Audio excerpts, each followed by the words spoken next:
The Creepypasta, Episode 3, Story 3, A Story to Scare My Son, synth by 4 in the morning. A story to scare my son. Son, we need to have a chat about internet safety. I slowly crumpled down on the floor next to him. His laptop was open and he was playing Minecraft on a public server. His eyes were locked into the action, probably rolling back in his head. Comments scrolled down the side of the screen in a chat box. Son, can you stop your game for a minute? He exited the world, closed the laptop, and looked up at me. Dad, is this gonna hurt like last time? No. Dad, is this gonna be another cheesy, scary story? What? I thought you liked my pizza horror fiction. I'm moving on to cheesy bread. What? I faked hurt feelings for a second, and then he grinned. No. What? I faked hurt feelings for a second, and then grinned at him. I thought you liked my cautionary tales. He grew up listening to my stories about children who encountered witches, ghosts, werewolves, and trolls. Like many generations of parents, I used scary stories to reinforce morals and teach lessons about safety. Wow, what a dick. Single dads like me should use all the parenting tools at their disposal. What's wrong with baiting him? Might as well just bait him. No, you just... give him anxiety disorder for the rest of his life because, there's a killer outside waiting to, gut him if he doesn't do the dishes. He scrunched his face a little. They were fine when I was 6, but now that I'm getting older, they don't scare me anymore. They seem kind of silly.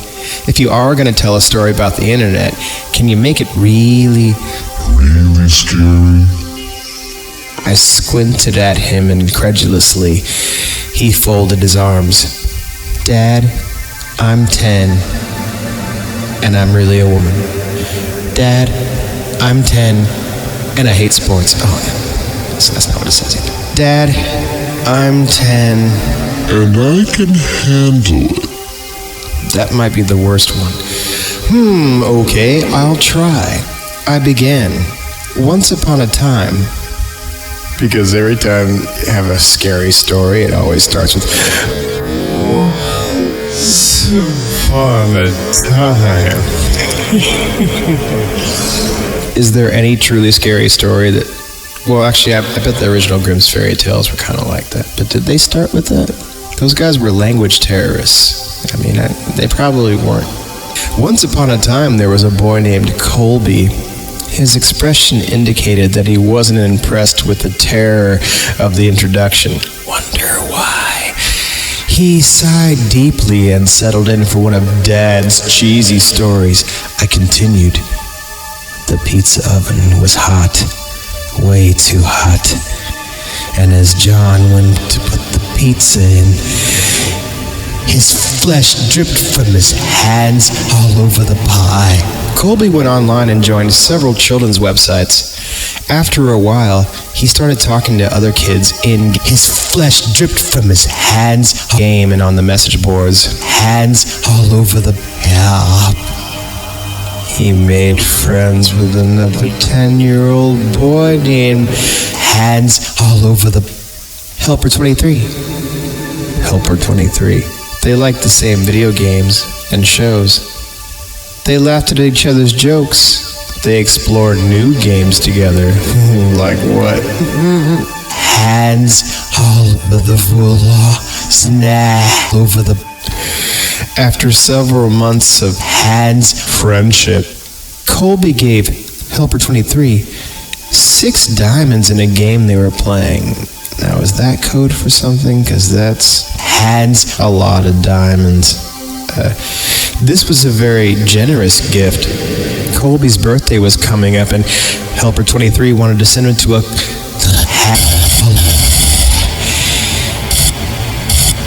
Colby's birthday was coming up and Helper 23 wanted to send him a cool present in real life. Colby figured it wouldn't hurt to give Helper 23 his home address as long as he promised not to tell it to any strangers or hands all grown-ups. Ew.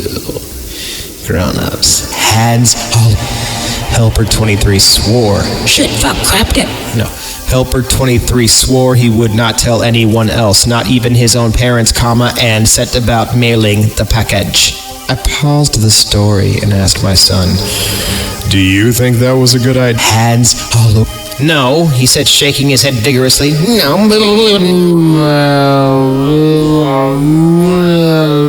In spite of himself, he was getting into the story. Yeah, I feel like whoever wrote this, I'm going to write the story that's like never-ending story. No, not never-ending story, sorry. Princess Bride, that's the one I meant. It's like Princess Bride.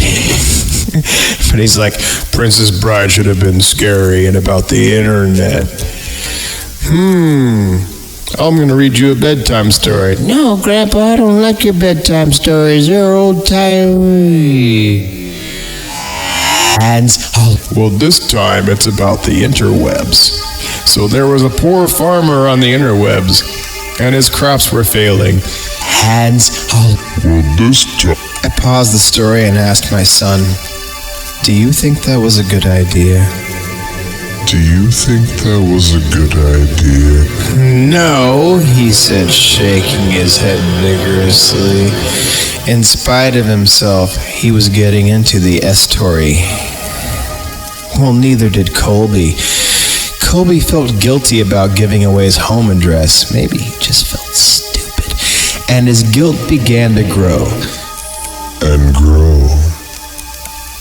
By the time he put on his pajamas the next night, his guilt and fear were larger than anything else in his life. So his guilt and fear were like 2.5 inches at best. He resolved to admit the truth to his parents.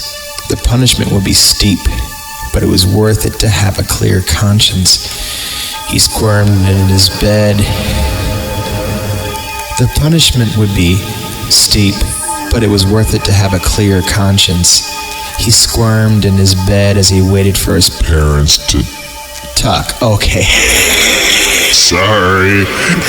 There's so much weird subtext in this to me, though, just because I grew up in Fresno, so...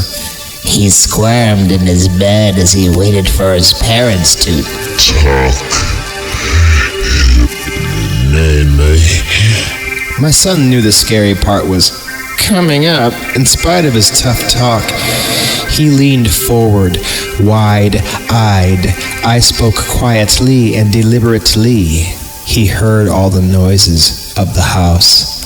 The washing machine bounced around in the laundry room. Branches scraped against the brick outside his room. His baby brother freebased in the... His baby brother cooed in the nursery.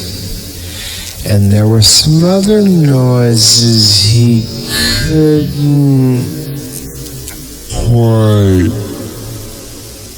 pinpoint. Finally, his dad's footsteps echoed down the hall. "Hey, Dad," he called out nervously. "I have something to tell you." His dad stuck his head in the doorway at a weird angle. In the darkness, his mouth didn't seem to move, and the eyes were all wrong. "Yes, son?" The voice was way off, too. "Are you okay, Dad?" the boy asked. Sung the father in his strangely affected voice. So he sounds like an American Idol contestant. Colby pulled his covers up defensively. Is Mom around? "Here I am." Mom's head popped into the doorway below Dad's. Her voice was in a natural falsetto. Were you about to tell us that you gave our home address to Helper23? You shouldn't have done that. He told you never to get our personal information on the internet. She continued, He wasn't really a kid.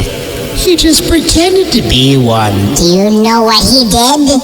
He came to our house, broke in, and murdered both of us just so he could spend some time with you. A fat man in a wet jacket emerged into the child's doorway holding the 2 severed heads. Oh, so he was like totally puppeting them. Let's just backtrack that for a second. I like this sentence. I think we need to savor these words in this sequence. A fat man in a wet jacket emerged in the child's doorway holding the 2 severed heads. Colby shrieked and gasped as the man dropped the heads on the ground. So clumsy. Unsheathed his knife, and moved into the room to Work on the boy.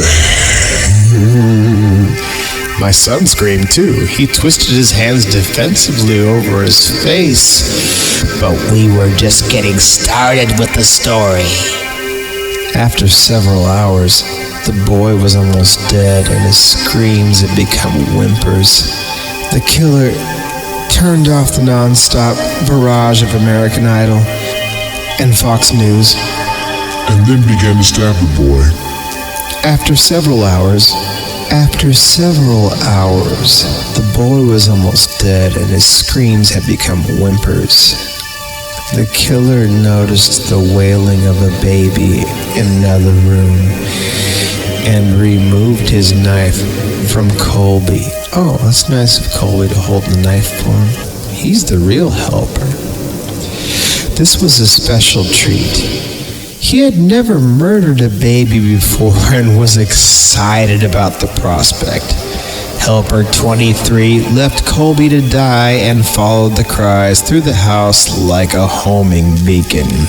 In the nursery, he walked to the crib, picked the baby up, and held it in his arms.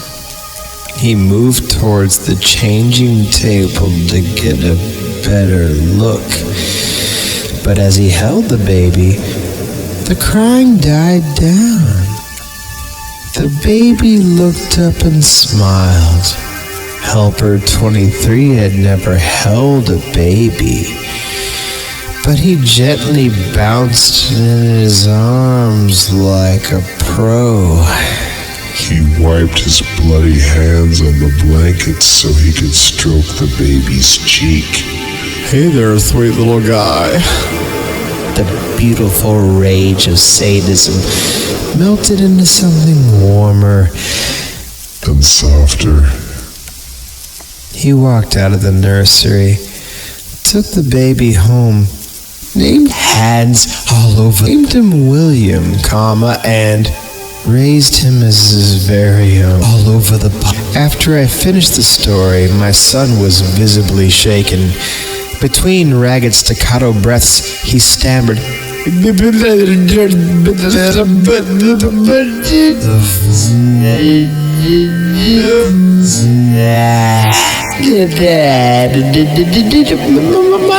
name's Hans. I gave him a classic dad wink, and Hans is there. Of course it is, son. William ran up the stairs to his bedroom in a fury of sobs. But deep down, I think he liked the Hans. It's just another example of dads being jerks. My stepdad had this Hans Halloween mask that used to just make me hat myself. He loved to just put that hat thing on and just walk through the house. That's all he had to do was just put it on. And I'd be like, no, I was a really fraidy cat kid. I slept with the lights on. He'd Hans. Yeah. Okay, the categories: Reddit pastas. Good, that's a good one. Computers and internet. That's very relevant. Dismemberment? Yeah, Yeah, okay, the heads came off, and ooh, mental illness. That's a good one. I'm gonna have to explore that one later. This story is credited to Oven Fiend. O-V-E-N. I got it wrong. This story is credited to Oven Friend. OVENFRIEND.